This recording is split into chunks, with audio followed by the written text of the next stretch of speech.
Okay, we're going to start our prep. Continuing with the onions that were used for the salad earlier.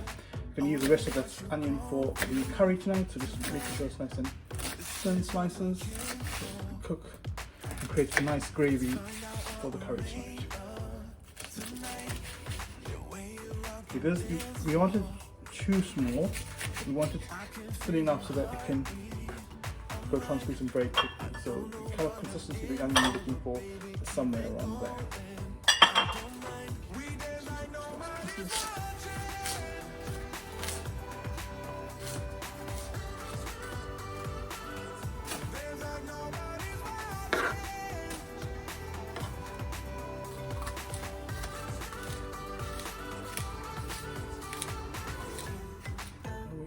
Yeah, just make sure you set that up.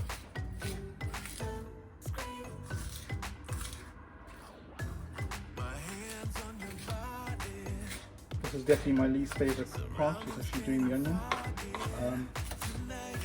Ideally you want to have all the uniform pieces, but this will work perfectly fine.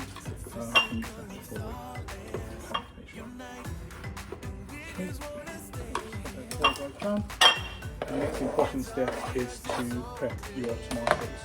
So for the tomatoes, we said use 2 medium tomatoes for the clean bowl. So I'm using these 2 tomatoes. You sometimes want to get a bit riper, but I'm going to use these because we're delivered today. And give them a wash. And then literally all you're going to do is grate them. They're nice and firm. And what you want is basically all the skin to be left on the other side of the grater, and switch to the actual fruit, the soft center of the fruit to actually be in the bowl. If you've got 1 large tomato, then we'll just go with 1 large tomato, or you can add more. It all depends on your preference or how you want your gravy in your curry to be. I just prefer to have not too much of tomato. I think 2 tomatoes is sufficient, but you know, it's your curry, so you want to make sure that it's to your preference. Okay, so what you have at the end of that is the skin. That goes into the bag, and then you start with the next tomato.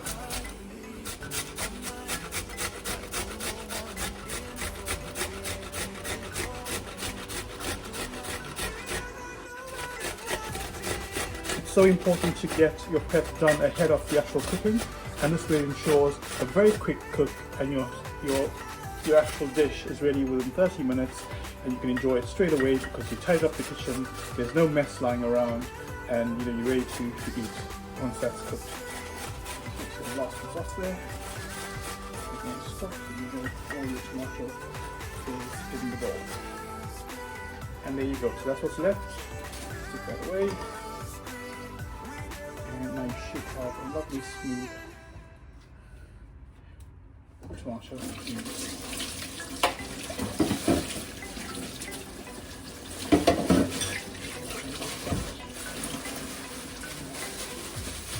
Back. And away we go. So we've got that done, we've got our tomato, we've got the onion ready for tonight. The next part is prepping the chicken.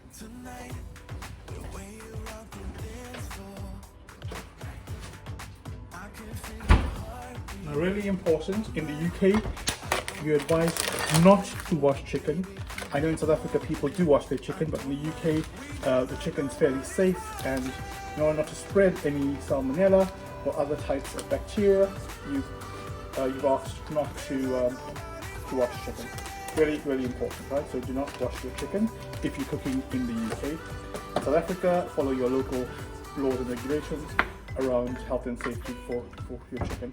Now, very important here is we have lots of excess fat on the chicken, and we don't want that in the pot tonight. So we're going to take off that chicken.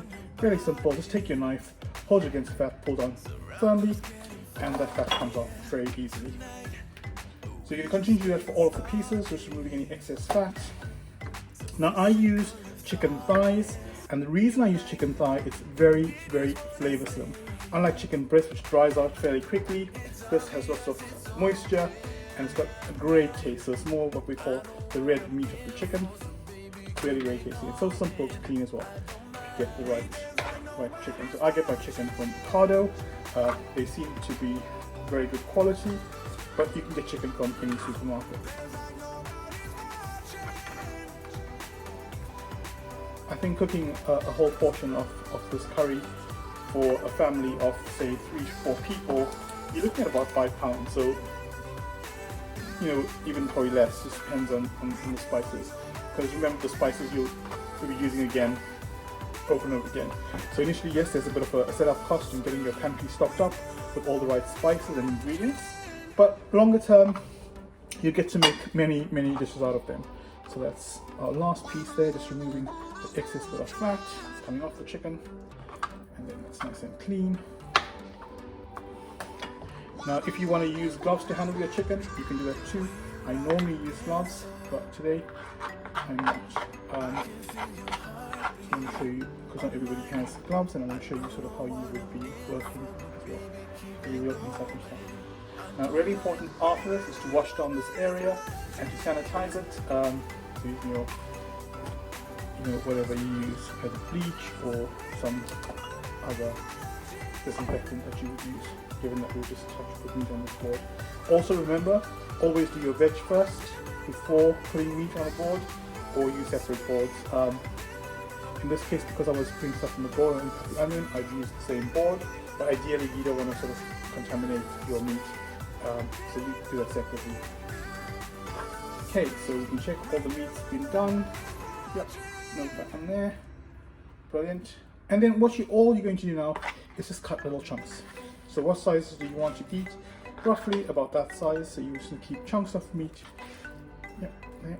Just keep chopping it up. And then you have sort of, have your third bowl. So you put your meat in there. Just bring it there, straight in there.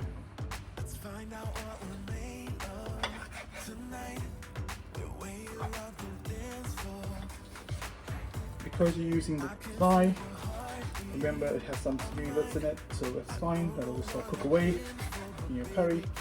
We'll make sure that's nice sizes there. So you're getting a nice piece of meat when you're actually eating. The worst thing is having a curry where you feel like you're being robbed of the meat. So make sure you have enough. So I'm using 530 grams.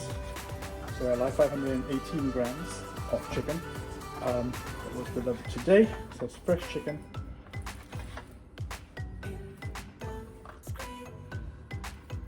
If you're using frozen chicken, make sure you defrost it the night before. Keep that in the fridge. And obviously once that is thoroughly defrosted, then you should be able to cut that very easily and then cook it and use it the same day.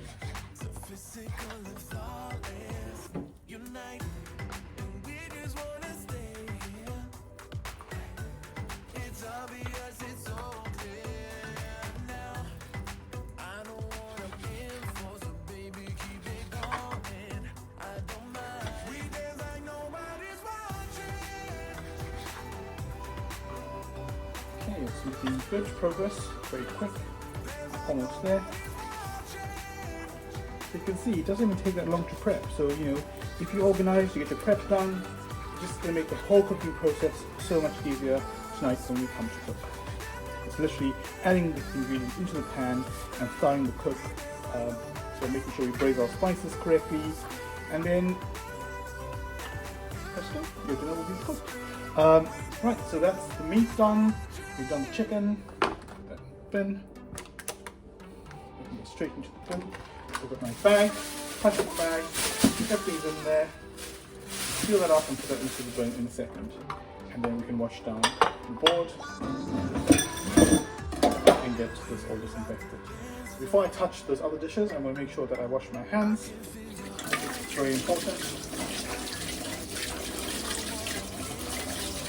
Right, I'm going to use I'll rinse off all of that meat from my hands. Grab some of that, sanitizer. And that's sure. Put that in. That's nice and clean because you're handling food, and you want to make sure you're not cross-contaminating your food as well.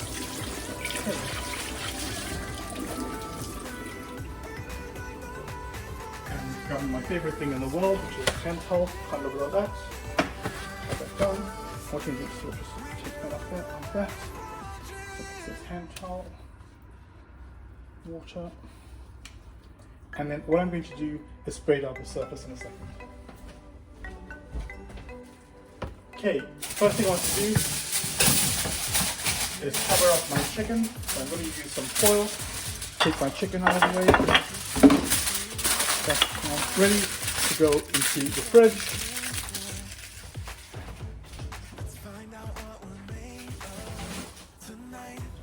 Along with the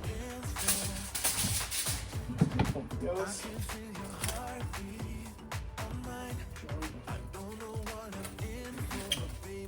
Okay, so you want to get some king foam for both your tomato.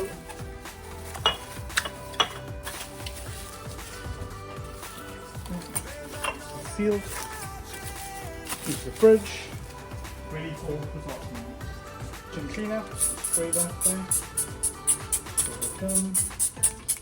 And I'll be seeing you all in what is now exactly 4 hours time.